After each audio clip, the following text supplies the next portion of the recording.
Estamos en el Arzobispado de Rosario. Le agradecemos a Monseñor Eduardo Martín que nos haya recibido. Gracias, Monseñor. No, al contrario, gracias a ustedes que se vienen hasta aquí y uno pueda expresarse a través de este medio. Monseñor, acaba de finalizar el Sínodo de la Familia. ¿Cuál es su opinión al respecto?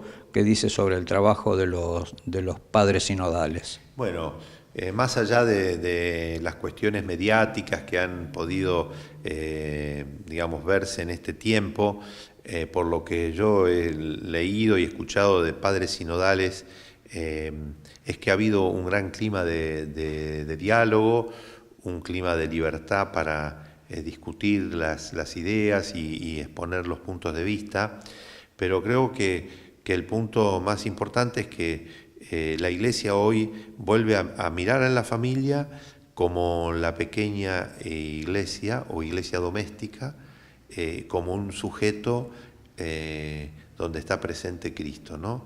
Porque Jesús ha dicho que donde dos o más están reunidos en mi nombre, yo estoy en medio de ellos. Y la familia cristiana, con el sacramento del matrimonio, hacen presente de un modo significativo a Jesús, ¿no? Y entonces volver otra vez a afianzar el rol de la familia como en el orden social, podemos decir, como la célula básica de la sociedad, y en el orden eclesial como la iglesia doméstica.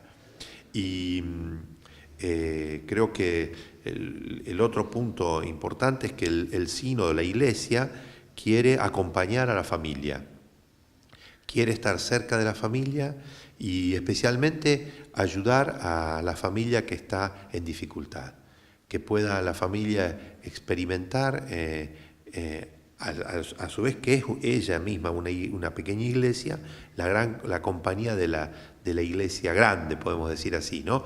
Por eso podemos definir que la iglesia es una familia de familias, ¿no? Y en este sentido poder tener todos los medios de salvación que la iglesia ofrece, ¿no? Para que la familia se sienta acompañada, sostenida, alentada en su misión, ¿no? Que es esta misión tan importante de generar la vida, es decir, de traer los hijos al mundo y de educarlos, ¿no? No hay labor más importante sobre la faz de la tierra que educar a una persona, que educar a un hijo, ¿no? Porque es formar a una persona para que pueda ser un sujeto que tenga una conciencia clara de la vida, un sentido de la vida, para que pueda obrar adecuadamente y pueda así ser alguien que se integre plenamente en la vida de la sociedad y en la vida de la iglesia y alcance su destino eterno de felicidad. Por eso es fundamental la presencia de familias que puedan vivir unidas, que puedan vivir con un sentido de solidez que les permita cumplir bien su misión. Monseñor, la Iglesia y puntualmente el Papa Francisco ha puesto el acento en los más desprotegidos, en los pobres. ¿Se inicia un nuevo ciclo dentro de la Iglesia Católica en ese aspecto? Bueno, en realidad Jesús ha dicho, los pobres siempre los tendrán entre ustedes, y ciertamente que en la vida de Jesús los privilegiados han sido los pobres. Es decir, pobre entendido todo aquel que sufre, todo aquel que está solo, que está triste, que está enfermo, aquel que no tiene nada. Digamos, el concepto de pobre es amplio, ¿no? Entonces, en este sentido, siempre la Iglesia ha considerado esto como un punto central, ¿no? Además, el juicio final va a ser sobre esto, ¿no? Tuve hambre y me diste de comer, estuve preso y me visitaste, estuve de paso y me alojaste, estuve desnudo y me vestiste, ¿no? Es decir, sobre la caridad, sobre el amor, ¿no? Entonces creo que el Papa hoy está queriendo que volvamos a lo esencial, ¿no? A aquello que el Señor nos ha... Porque claro, a veces en el caminar nos enfriamos o nos dejamos tentar por otras cosas, y hoy el Papa nos vuelve a poner en esta centralidad que es Jesús, ¿no? Pero Jesús que se aviene y se abaja como hijo de Dios que se hace hombre hacia los que más sufren, ¿no? Ahora, volver a esa fuente, volver a Jesús, por allí molesta a algunos sectores. Y no hablo solo de la Iglesia, hablo en general. En los últimos días en Europa se ha hablado de una conspiración contra el Papa, y puntualmente cuando se echó a rodar el rumor sobre un posible tumor en su cabeza. ¿Usted qué opina al respecto? Bueno, estamos un poquito lejos de Europa y de todo este, a lo mejor de lo que sí me recuerdo que el Papa dijo en el sínodo, en una de sus intervenciones, que no había que andar pensando en teorías conspirativas, ¿no? Creo que puede haber, yo no soy, digamos, experto en el tema, pero digo, puede haber gente que evidentemente el Papa le moleste o quisiera otra forma, ¿no? Pero, digamos, no sé si hay una conspiración, eso ya, yo no me atrevería a afirmarlo, no tengo los elementos de juicio, ¿no? Ahora, publicar ese tipo de noticias, siendo que no son noticias verdaderas, está manifestando alguna cosa que no es justa, o que hay una intención segunda, ¿no? De perjudicar. Lo mismo podemos decir, a ver, pareciera como que hubiese como dos extremos, ¿no? Por este lado, puede decir, bueno, gente conservadora que no quiere que el Papa siga con el camino que está indicando a la Iglesia, ¿no? Entonces largan esta noticia. Pero antes de empezar el sínodo, también con toda intencionalidad, un sacerdote del Vaticano se manifestó públicamente gay y salió en todos los diarios, como queriendo también forzar desde el lado, digamos, desde el otro lado, el sínodo, ¿no? Entonces, como parece que a veces unos conspiran de un lado y otros desde el otro. No sé si llamarlo conspiración, pero o por lo menos que quieren influir de un modo no franco y abierto, ¿no? No me atrevería a decir que haya no tengo yo desde acá, desde Rosario, no tengo los elementos para decirlo, ¿no? Está claro. ¿Cree que el Papa podrá llevar adelante todas las reformas que pretende y que obviamente son apoyadas por una gran parte o la mayoría de la humanidad? Bueno, yo creo que la reforma de la Iglesia es una reforma que llega que lleva su tiempo, que no son las cosas, porque a ver, la verdadera reforma de la Iglesia siempre pasa por la santidad, ¿no? Es decir, todos estamos llamados a convertirnos, ¿no? Entonces, el cambio de mentalidad, ¿no? Y el cambio de mentalidad tiene que ir permeando en todos nosotros, ¿no? Porque evidentemente que el Papa a todos nos pone como en situación de cambio, ¿no? Y es bueno eso, yo creo que es bueno, porque la vida cristiana justamente es vida, no es algo estático, ¿no? Entonces necesitamos continuamente ir hacia una mayor fidelidad al Evangelio y a Jesús, ¿no? Entonces, creo que el Papa ha desatado un proceso. Eso lo dice él muy bien en Evangelii Gaudium, ¿no? Que hay que privilegiar los procesos, ¿no? Teniendo la paciencia en la espera de los resultados, no de pretender resultados. La Iglesia tiene 2000 años, los tiempos de la Iglesia no son los tiempos del mundo económico, del mundo que mañana con una medida ya cambian las cosas, ¿no? Sino y hay un dicho que es antiquísimo en la Iglesia: Ecclesia semper reformanda. La Iglesia siempre está en situación de reforma. Siempre la Iglesia necesita reformarse, porque siempre necesitamos volver a la fuente y siempre necesitamos crecer en fidelidad, teniendo también, por supuesto, en cuenta las condiciones históricas. Y yo creo que el Papa, en este sentido, ha hecho despertar a la Iglesia y yo lo vivo con mucha esperanza, ¿no? Todo esto que el Papa Francisco está haciendo. Hay un hecho preocupante para la humanidad y puntualmente para los cristianos: la persecución de cristianos en Medio Oriente, Irak, África, Siria. ¿Cómo lo ve? ¿Qué opina? ¿Y le preocupa esto? Bueno, evidentemente es un misterio, ¿no? Pero los padres de la Iglesia y el concilio lo retoma, dice, la Iglesia camina entre las persecuciones del mundo y los consuelos de Dios. Siempre va a haber, la Iglesia, aún con todas sus miserias, porque las tenemos como seres humanos que somos, es signo de contradicción en el mundo, ¿no? Y así como Cristo fue azotado y fue perseguido y condenado, también los cristianos lo han sido a lo largo de la historia, ¿no? Recordemos las persecuciones durante el Imperio Romano, etcétera, ¿no? Y hoy, en este siglo XX que pasó, y hoy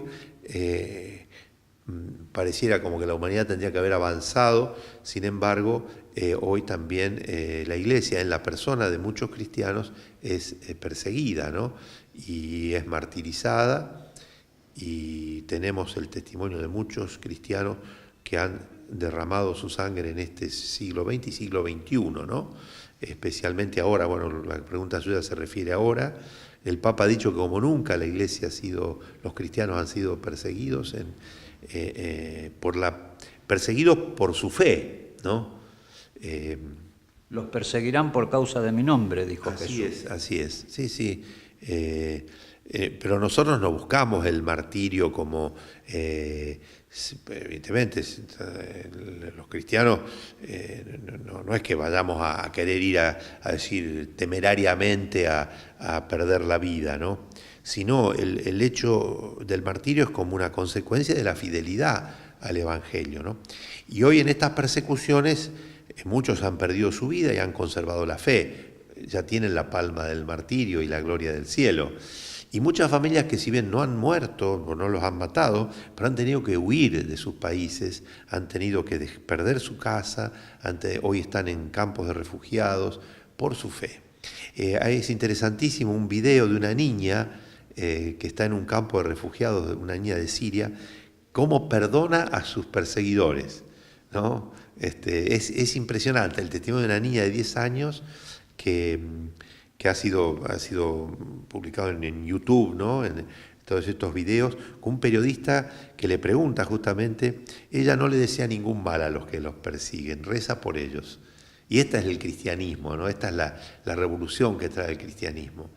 Pero ciertamente que nos preocupa, ¿no? Preocupa que no se tomen medidas, nos preocupa que estos grupos violentos de extremistas en el Medio Oriente tengan acceso a las armas, que ¿quién se las vende?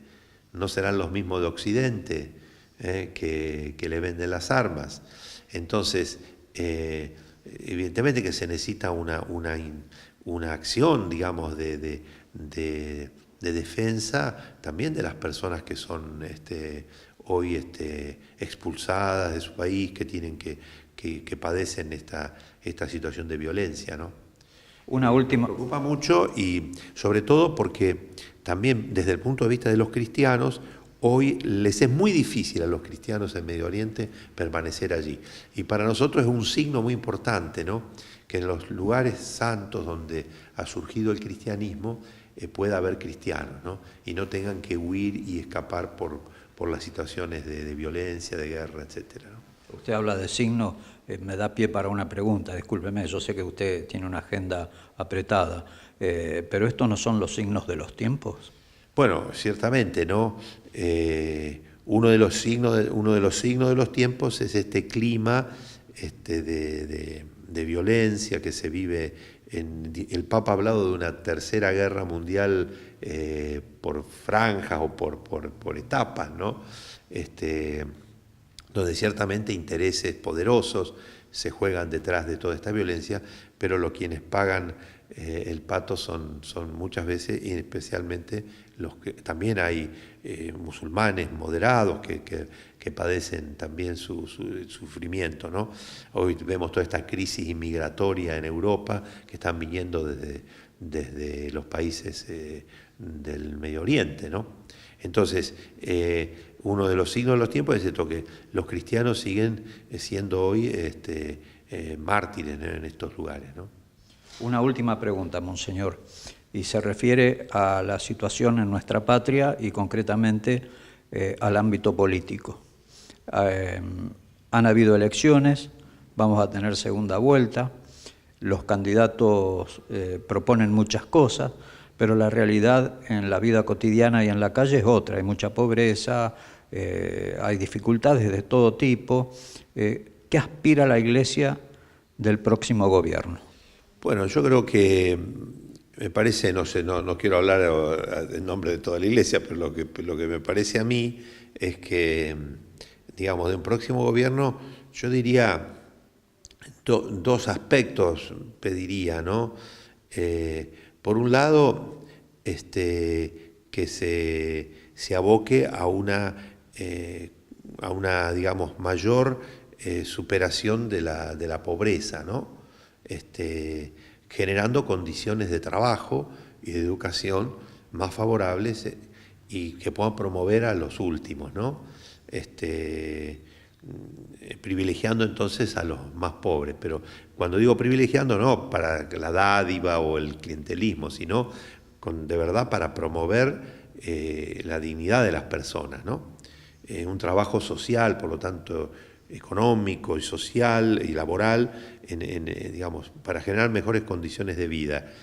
Y por otro lado, un fortalecimiento de las instituciones. O sea, las dos cosas, ¿no? De una mayor independencia de los poderes, de una mayor, digamos, que los legislativos funcionen también bien, que los ejecutivos también, y que el Poder Judicial también tenga su independencia para que se haga justicia de la mejor manera, dentro de los límites, por supuesto, de trabajar en esos dos órdenes, ¿no? Superar la pobreza y en ese sentido trabajo y educación y en el orden institucional. Y después habría otros dos puntos que están todos entrelazados: el combate al narcotráfico, para que seamos librados de este flagelo de la droga que tanto daño hace, y el tema que están todos vinculados también de la seguridad, ¿no? Muchas gracias, Monseñor. Por favor, al contrario. Y que en todo siempre los gobiernos respeten la libertad, ¿no? También, ¿no? La libertad de las personas, la libertad que siempre, que es un valor que creo que los argentinos tenemos, pero que siempre tenemos que tengamos un clima así de respeto, de diálogo, ¿no? Porque solo a través de ese modo podemos, teniendo diferencias, construir la casa común de todos los argentinos, ¿no? Yo siempre doy este ejemplo, que lo tomo de Romano Guardini, un gran pensador católico, que él compara la construcción de la sociedad con la construcción de una catedral. Y la catedral, las iglesias tienen columnas, pero las columnas están opuestas, están enfrentadas una a la otra, son opuestas, pero sostienen el mismo edificio. Bueno, siempre tiene que haber esa pluralidad, pero en la idea de una síntesis común, ¿no? que es la patria, que es la nación, que es el conjunto de los argentinos, ¿no?